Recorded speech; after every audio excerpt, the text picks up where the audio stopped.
tonight. When it comes to the CCP, I say we must distrust and verify. A new approach towards China's Communist Party. Why do you think it took so long? We took our eye off this enormous threat. It's now inside the gates. The Chinese Communist Party is here in America. A question about China's interference in the U.S. elections. But the intelligence doesn't lie. China is our greatest threat. This is the kind of threat that is different in kind than one we have seen in an awfully long time. That certainly holds true for elections. And the future of the American tradition. It's at the center of every civilization. This idea that human beings have inherent dignity because of their humanness. 이 Today 방송은 you sit down with U.S. Secretary of State 에포크타임에서 Mike Pompeo. 마이크 We discuss why 폼페이오 it's important to 국무장관과 distinguish between the Chinese Communist Party and the Chinese nation. Why 모든 religious 내용을 freedom is at the 여러분들에게 core of 보여드리고 U.S. foreign 있습니다. policy, 특히 and what it will take to protect the 중공과의 American 관계에 Republic 대해서 from the Chinese Communist 많은 regime. 내용이 나올 것입니다. This is 여기 American thought leaders, and 한글로 I'm 크게 Yannick Gallic. 번역돼서 나가고 있으니까 Secretary 많은 Mike Pompeo, 분들이 such a pleasure to have 참 you on American 열심히 Thought Leaders. 그 나오는 이 한글 번역을 잘 읽어보시기 So, 바랍니다. when you were out speaking at the 이건 Nixon 미국의 Library 국무장관이 in this speech that 그 kind of capped 전하는 off the series of four 모든 그 about the 정치적인 approach 그 to China, 현황에 대한 you mentioned that 그 Chinese 정보이기 때문에 dissidents had been warning for 정말 decades 많은 about the 분들이 nature of the Chinese Communist 심각하게 Party, but were 그리고 largely 신중히 ignored. In fact, 경청하시기를 you've changed 바랍니다. this to some extent. You've welcomed a range of dissidents to basically speak with you and then learn about these things. And on International Human Rights Day, you actually sanctioned a Chinese official for gross human rights violations against Falun Gong practitioners, which actually marks the first in 21 years of persecution of this group in China. We actually wrote an editorial about it. We've been covering this issue extensively. So why do you think it took so long? Goodness, that's a complicated question. You go back all the way to Tiananmen Square. We've known the nature of this regime. And frankly, freedom-loving people across the world have known the nature of authoritarian regimes throughout history. And yet we ignored it. We ignored it in part because we had a foreign policy establishment that believed deeply that if we traded enough stuff with them, if we engaged with them, that somehow the Chinese Communist Party would engage, at least externally in the world, on a fair and reciprocal basis. And that was patently false all the way through. And yet the resistance from lots of quarters was enormous for a host of reasons, some of them economic, some of them just truly people who thought they could get to a better place. It's clearly not true. President Trump recognized that when he began his campaign, and then when he took office. We've now changed fundamentally how I think the West looks at China, not just the United States. Even when you look at Europe and Australia and Southeast Asia, they know too. They know that the Chinese Communist Party is up to no good. And so while these dissidents were ringing the bell and telling us of these problems, we looked past them. We had other challenges. We were involved in a very serious counterterrorism campaign, appropriately so. And we took our eye off this enormous threat. And now it's now upon us. It's now inside the gates. The Chinese Communist Party is here in America. And the Trump administration has begun in every dimension to turn the ship in the right direction to get America to once again do the right thing and protect itself from this communist threat in China. And you've focused, I think more than any Secretary of State that I can remember on religious freedom. And of course, this dimension fits into the Chinese question dramatically. Again, why is that? Why is that important? It's at the center of every civilization. This idea that human beings have inherent dignity because of their humanness. And if you get that piece wrong, bad things flow from that. Lots of diplomatic things flow, military lots of bad things flow from that. So we, under President Trump's leadership, have focused on religious freedom, not just in China but elsewhere, but particularly with the Chinese Communist Party. We've seen what they're doing to the Uyghurs in the western part of the country. We've seen what they've done to Tibetans. We now see them doing the same thing to other ethnic minorities, including the people in Mongolia and the north part of China, and then Christians throughout the entire country, right? The Sinicization of the Bible, these things that are fundamental affronts to human dignity are something that is a hallmark of authoritarian regimes, and General Secretary Xi Jinping is no different. He knows that he has to extend ever-increasing power and control in order to maintain his capacity to rule, and that shuts out the important space that religious freedom should have for every human being in the world. And we've done our best to try and shine a light on that, whether it was speaking to the leadership in the Vatican or speaking to religious leaders in other parts of the world, and for me personally, get a chance to meet with some of these people who have been persecuted or had their families persecuted has been a wonderful personal experience as well, to see these noble, amazing people who simply want the capacity to exercise their own conscience rights.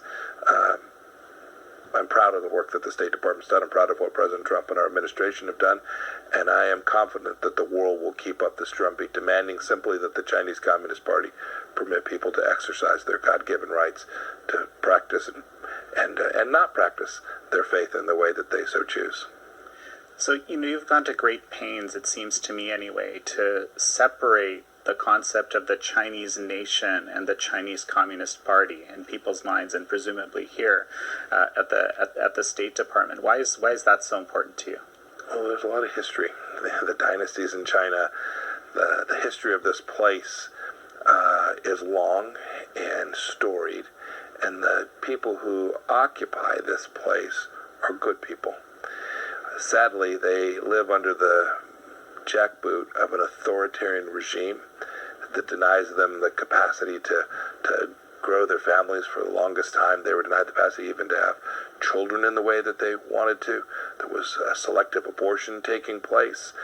Some of the greatest tragedies of civilization of the last 50 years have taken place inside of China. But it's not the people driving that. It's these leaders who are stealing money, driving state-owned enterprises to do things that are disconnected from the way the world ought to operate, and denying, while lifting some folks out of poverty, to be sure, denying the basic political freedoms that every human being is entitled to. And so I admire the Chinese people. I am confident that the Chinese people want a different path forward. They want their freedoms, and it is the Chinese Communist Party denying them. It is important to keep them separate. There are great Chinese people who live all across the world, including here in the United States of America. We want to honor them, and we admire them, and we hope that they too will join the call to change the nature of how this regime behaves in its international activities. So you've said that at this point we can never really go back to the status quo with respect to China, which is, essentially, I guess, what was the status quo 4 or 5 years ago. I guess the question is, I think you're the 70th Secretary of State. There's a larger turnover than presidents. I joke about that all the time. So, what can ensure that this type of approach to the Chinese Communist Party is maintained whenever it is that the next rotation happens? I think people all across the world aren't going to let this happen. I certainly think Americans are now more attuned to this threat. For a long time, America's leaders denied that this was taking place. So I think people couldn't see it or feel it, or their leaders were telling them, no, it's okay if they steal millions of jobs from people in Kansas or Iowa who invented something, or they steal some technology invented in the Silicon Valley or in the Boston corridor. American leaders said, that's okay, we're going to go make a pretty penny. Don't worry, those days are gone. I think people saw, too, with this Wuhan virus, I think they saw the nature of the regime up close all across the world. And I've seen in polling data, but more importantly, as I've traveled the world and spoken with people, I think they understand the nature of this regime in ways that they didn't 3, 4, or 5 years ago. I think we are in part responsible for that, but no one's going back. No human being who can see, whether they're in Indonesia or Vietnam or in Singapore, no one's going to go ever acknowledge again that the Chinese Communist Party isn't up to no good. They see it plainly, and so I'm confident that this pressure that is now on the Chinese Communist Party is real, and not just because leaders are demanding it, because people all across the world can see it. The true face of the Chinese Communist Party has been exposed. I'm inclined to believe that. I've certainly seen a lot of shifts in thinking, but then I'm scratching my head here at this agreement on a EU-China treaty that, of course, I'm sure you're extremely aware of. I think you've even said that you people in Brussels told you we're not going to go back to the status quo.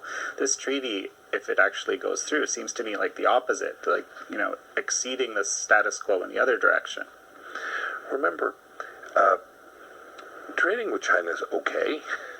if they're selling us widgets and we're purchasing widgets and it's fair and equitable and on a reciprocal basis, if an American company or a European company can invest in China with the same rules that they can invest here and it doesn't impact American national security, that's fine.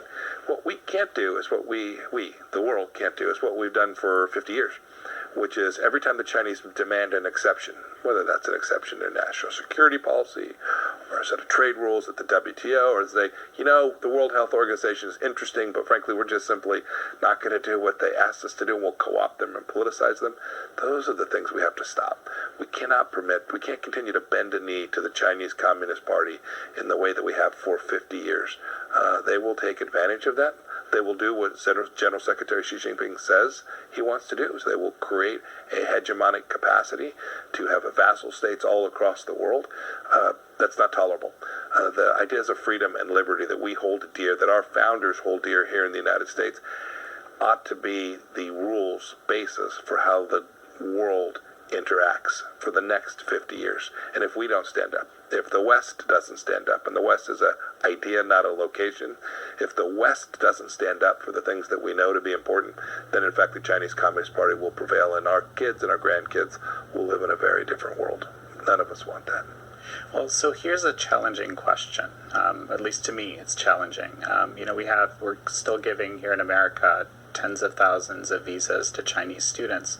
We already know that some of them are definitely, expected by the Chinese Communist Party to, basically work for them at different levels of intensity. How do we deal with that? We're still doing this, right? So that's right. There's some 300,000+ Chinese students on an average year that will be studying here in the United States. To the extent those students want to come here and learn and be exposed to the West, that's fine. That's frankly a good thing. They'll go back to their home country and they'll see what freedom and liberty and the capacity to raise your family in the way that you want to. They'll get a taste of that. That's good. What sadly we have experienced is the Chinese Communist Party and the MSS and PLA, the security apparatuses inside of China, have co-opted too many of these. We kicked a couple thousand of them out that we could readily identify. That hasn't happened before. We've now done a lot more work in the schools to make them aware of the risks associated with grants and research projects that the Chinese Communist Party had infiltrated or at least had access to. So we've put our research institutions in a better place. We've shut down a whole bunch of Confucius Institutes just by calling them out for what they are. And I've traveled the United States, sometimes been critiqued for this, but traveled the United States to tell the story. I spoke at Georgia Tech. I spoke in Wisconsin about the Chinese Communist Party inside our gates, inside our government, inside our institutions of higher learning, inside our research institutions. If we get that right, if we control and ensure that our security elements are protected in a way that is appropriate, then having Chinese students study here is perfectly fine.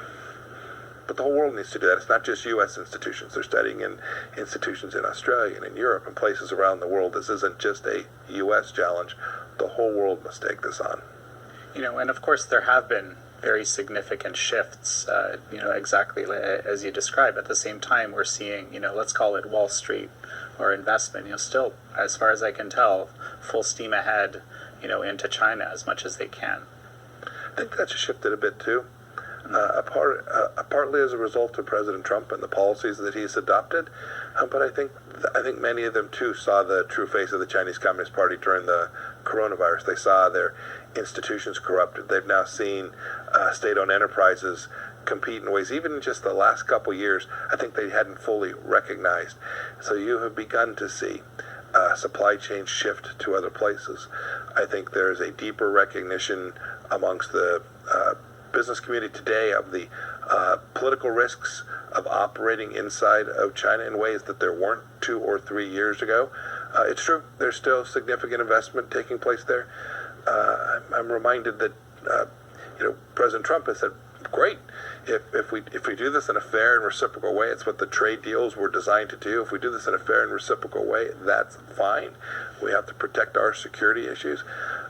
But I think both the investment and business communities have taken on board the challenges from the Chinese Communist Party. And while change is often slow and sometimes one step forward and a couple steps sideways, I think they too have acknowledged this and will begin to move in a direction that that performs the central function, which is protecting Americans and our security here at home. That's a military component and a deep economic component. We want to make sure that people have good, high-paying jobs here in the United States and that the Chinese Communist Party doesn't steal them from us by doing things that are just completely unacceptable.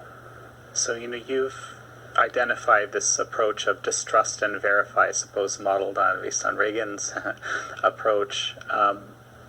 Some people think this is too antagonistic of language to speak to another nation, especially a large one like China.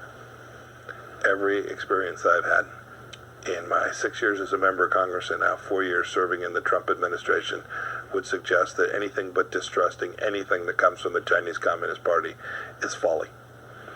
They've broken promise after promise after promise, not just promises to the United States, promises to the world, promises to the people of Hong Kong, promises to their own people in mainland China, a promise to President Obama that says they wouldn't militarize the South China Sea. Time after time after time. The Chinese Communist Party promises that if they have a virus problem that they'll disclose it. The list is endless. They still, to this day, haven't allowed the World Health Organization to begin its investigation of where this virus emanated from, and yet they promised they would. No, I don't think describing distrust but verify as the core model by which the United States should interact with the Chinese Communist Party in any way misses the mark in ways that you suggest that others have said. You mention China's, activities around the virus, so to speak. This is kind of an interesting question. There's all this talk about, foreign interference in the election and so forth. And we know there's a delayed report now that's being put together about this. From what I understand, we know the Chinese Communist Party is involved. At the very least, the way they dealt with the virus obviously had a profound impact on the election. I don't think anyone would dispute that. And any thoughts about this? Well, I can't say much. I'll let the intelligence community complete their work and issue their report as appropriate. But the American people should know. I spoke about this in Wisconsin. The Chinese Communist Party is all around us. They are working in our schools. They are working in our clubs and organizations. They've put a face that's called a civic organization when in fact it's an element of the Chinese Communist Party information gathering efforts. This is the kind of threat that is different in kind than one we have seen in an awfully long time, and the responses will have to be different as well. And that certainly holds true for elections. The Chinese Communist Party clearly lobbies hard, works hard. They have consulates across America where their diplomats are engaged in behavior that's inconsistent with what we're supposed to do as diplomats. We shut down one of them because it was very clear that they were running a spy operation out of the consulate in Houston. But the American people just need to be on guard in the sense of we need to be aware that the Chinese Communist Party is not acting in a way that is in America's interest, and the leadership of the United States has to be very clear with the American people about that. We're going to have to finish up in a little bit, but one thing I did want to ask you about is something I think a lot of people might not be aware of. It's this Commission on Inalienable Rights, if I have the name correctly, that you've commissioned. And just very briefly, 지금까지 미국 국무장관 폼페이오의 발언을 잘 경청하셨을 줄 믿습니다. 또 시간이 있을 적마다 궁금하신 점은 한 번씩 다시 되돌려보기로 들어가서 한번 다시 경청하시기 바랍니다. 국무장관으로서의 이 발언은 결국은 또 미국 정부에서 하는 발언과 똑같은 것입니다. 그러니까는 잘 경청하시고 또 잘 기억하시고 생각하시기 바랍니다. 그리고 인터뷰가 끝나면 또 여러분들에게 앞으로도 계속해서 그 좋은 정보 그리고 좋은 소식은 계속 발굴해서 발췌해서 여러분들에게 전해드리겠습니다. 그러면은 이 방송이 그 인터뷰가 끝나면 저도 이 방송을 마치겠습니다. 이렇게 경청해 주셔서 감사하고 또 시청해 주시고 또 항상 구독과 global 추천도 effort to talk about 같이 these things that matter, 부탁드립니다. these intrinsic rights that matter to each of us so much. I hope your viewership will all go take a look. It's a short report. It's some 50 pages long. They'll go take a look at it. It goes back. It reminds us of the greatness of America and how smart and capable our founders were and why that is so central to the successes that our nation has had. These rights matter. If everything becomes a right, our foreign policy can't be delivered in a way that is principled, and I wanted to get us back to that tradition. Well, Secretary Mike Pompeo, such a pleasure to have Thank you you. on. Very nice to see you too. Thank you.